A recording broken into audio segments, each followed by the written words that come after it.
Hi friends, welcome to social team பத்து channel. சில விஷயங்கள்லாம் நம்ம எதிர்பார்க்காதப்போ நடக்கும்போது கடவுள் நமக்குன்னு ஒரு விஷயம் வச்சுருக்காரு, அது தெரியாமல் நம்ம வேறு வழியில் போயிட்டு புலம்பிகிட்ருக்கோம்.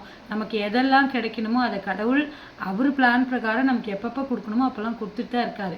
எல்லா விஷயத்துலையும் கஷ்டம் கொடுக்குற நேரத்தில் கஷ்டம் கொடுப்பாரு, அதே நேரத்தில் அவரே சொல்யூஷனும் ரெடி பண்ணி வச்சுருக்காரு.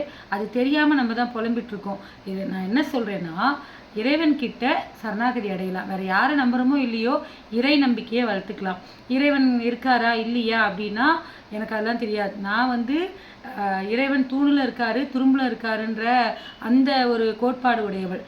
நரசிம்மர் அப்படின்றத தாண்டி இறைவன் அப்படின்றவன் எங்கும் நிறைந்திருப்பவன், அந்த பாலிசியில் நான் இருக்கேன். சரிங்களா? இன்னைக்கு குருவாரம், வியாழக்கிழமை.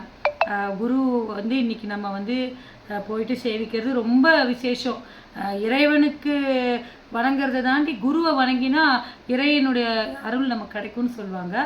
இன்றைக்கி நான் பாபா கோயில் போனேன்.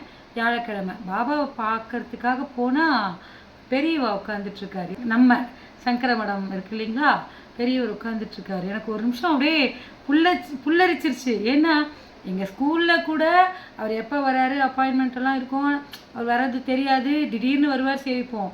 ஆனால் அன்னபாபா கோவிலில் பாபாவை சேவிக்கும் போது பாபா அப்படி உட்காந்துட்டுருக்காரு. பக்கத்துலேயே பார்த்தீங்கன்னா பெரியவா உட்காந்துட்ருக்கா. பார்த்தோன்னே ரொம்ப சந்தோஷமாயிடுது. பாபாவையும் பார்த்த மாதிரி ஆச்சு, பெரியவரையும் பார்த்த மாதிரி ஆச்சு. நல்லா திருப்தியாக ஆரத்தி பார்த்துட்டு பாபாவை நல்லா சேவிச்சுட்டு வந்த பாபா கோயிலுடைய பிரசாதம் பார்த்தீங்களா. நான் சொன்னேன் இல்லைங்களா, தொன்னையில் இருக்கும், கிணூண்டு தான் இருக்கும்னு. சாப்பிட சாப்பிட அவ்வளோ டேஸ்ட்டாக இருக்கும். பாருங்கள், கொஞ்சோண்டு எடுத்து காமிக்கிறேன் பாருங்க. அப்படியே கொதிக்க கொதிக்க இருக்கும் அந்த கோவிலில் கொடுக்கும்போது. ஸோ பாபாவோட அருள் எல்லாருக்கும் கிடைக்கட்டும், குருவோட அருள் எல்லாருக்கும் கிடைக்கட்டும். அதை தாண்டி எந்த இஷ்ட தெய்வம் உங்களுக்கு பிடிக்குதோ அந்த தெய்வத்தை வாரத்தில் ஒரு நாளாவது போய் பார்த்துட்டு வாங்க ஃப்ரெண்ட்ஸ்.